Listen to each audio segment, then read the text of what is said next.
The Spurs must avoid this at all costs. A insider proposed a mock trade that sends Michael Porter Jr. to the San Antonio Spurs. We want nothing to do with this, and we're going to break down why here on Spurs Digest with your host, Keenan Warner.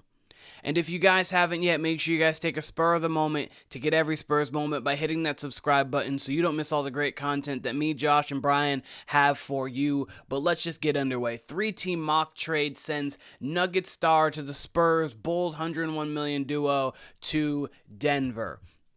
Denver Nuggets season ended sad. We all saw it last night, or yesterday, I should say. They got dog walked by the Oklahoma City Thunder. Now, obviously, it's uncertainty. The Nuggets, with all their changes, they've had things that they're going to have to change and alter here for the future, and they want us to be a part of that. I don't want to be a part of that, and I'm going to explain to you really why. We obviously saw Malone and Booth. They got fired, so things are changing in Denver. And with the finances that they're in, the financial situation they're in, and plus that, they're going to need to make some changes. And I don't want to have to be a part of those changes.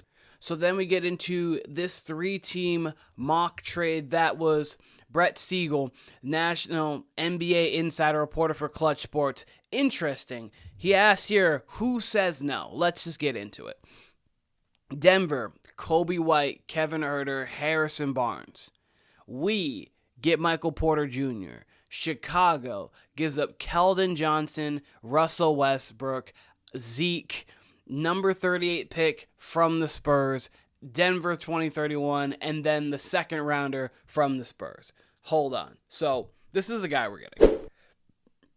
18-7. He wasn't a great representation of who he was in the playoffs this year because he did have that AC joint issue in his shoulder, his left shoulder, so he really couldn't lift up that left shoulder all that often. Obviously, he shoots close to 40% from 3, 50% from the floor, but he's been an inconsistent postseason player at best. There have been times where his shooting has come in handy, and he has been a very helpful, impactful player on the offensive side of the basketball. And then there have been times where he has been not almost a liability because his shot's not falling, and depends on if he's going to actually put forth great effort on the defensive side of the basketball. If the Nuggets are looking to get rid of him, obviously he's $38 million. They need to clear some cap. That makes sense, one. But if the Nuggets are looking to get rid of him, they're a championship team with championship aspirations. Why would they want to get rid of someone like that if he would be a beneficiary for the team? I get, obviously, salary. You can get a couple more depth pieces, but obviously Julian Strawther, but that's besides the point. We're not worried about the Denver Nuggets right now. We're worried about the San Antonio Spurs. Essentially, we would be giving up Harrison Barnes, Keldon Johnson, our second-round pick this year, and a second-round pick in 2028 for Michael Porter Jr. This guy, he is solid. Don't get me wrong. Michael Porter Jr. is solid. But Michael Porter Jr. right now is in the midst of a 5-year, about $180 million deal. He's got 2 years left on that deal. He's due $38 million next year and $40 million the year after. So that's a lot of money. And I get we're getting rid of Barnes and Keldon Johnson, but Barnes can do everything Michael Porter Jr. can do for what we need on the roster. Porter Jr. is a better shooter, yes.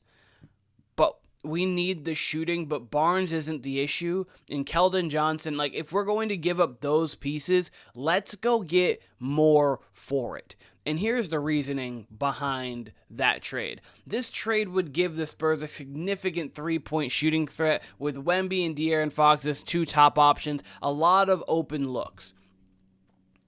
Yeah, you're right. That would give a lot of open looks for Michael Porter Jr., kind of like he got this year, because he's playing with Nikola Jokic and playing with Jamal Murray, a center who is an offensive powerhouse, the best offensive player in the league, the best player in the league, a guy who's won 3 MVPs, plus a point guard who has been very, very impactful to winning over there. It seems like it would be the same kind of thing in San Antonio. We don't need it. Michael Porter Jr., I get this trade for Denver. I get this trade for Chicago. Chicago gets a couple young pieces and some picks. Denver gets a guy in Harrison Barnes who can do 90% of what Michael Porter Jr. can do, especially for that team. They get Kobe White, who is a guy who is very good, and they get Kevin Huerter, a guy who can shoot. For Denver, that is a phenomenal trade. They get depth, plus they also get versatility on the outside. For the Spurs, though, we're just giving up a bunch to get Michael Porter Jr. We're giving up stuff for a player that's a lateral move. I don't even know why we would want to be a part of this. And I'm going to say the Spurs organization would not want to be a part of this. Why? What does this do for the San Antonio Spurs?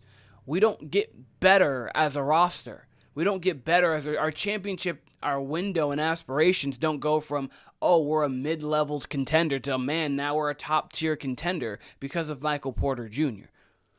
And it has nothing to do with the fact that it's like he can't play. He's 18-7 a game, shot 50% from the floor, 40% from three. In the playoffs, he has been sporadic, though. And this would be a playoff move in a guy that has been sporadic throughout the playoffs for a guy in Harrison Barnes who has been a consummate pro. There would be no need to do that whatsoever.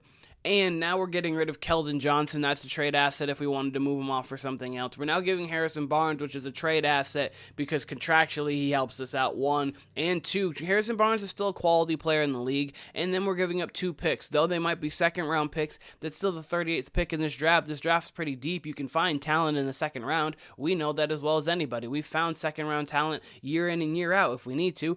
Teams find second-round talent. That's a thing. But I think that this trade would be ridiculous. I don't think there's any need for it. It doesn't benefit anything at all. He doesn't give you the defense. He doesn't give you the consistency. He doesn't even really give you the full veteran leadership that you're going to need, especially when you have a guy in Harrison Barnes who's already a champion on the team as well. There's just nothing that he's going to be adding to this roster that's going to push them over the top. This would be such a lateral to less than lateral move because of the pieces we're giving up. But let me know what you guys think about this possible Michael Porter Jr. trade to the San Antonio Spurs. Is it something that you guys would welcome? Is the shooting something cool? Or is it something like you're like me, like this is absolutely insane. There is no need to even approach this idea. Let me know what you guys think there in the comments. But this has been Spurs Digest with your host, Keenan Warner. I appreciate all of you guys for the support, love, everything that you guys have been giving us. Obviously, it's been a great time of year. It's been fun, and we only have more to come. The great thing about these trade rumors is that we're actually in them because we can be, and we're in the advantageous position. But I appreciate all of you guys. Thank you very much to everyone who has been supporting this, and we'll be seeing you guys very soon.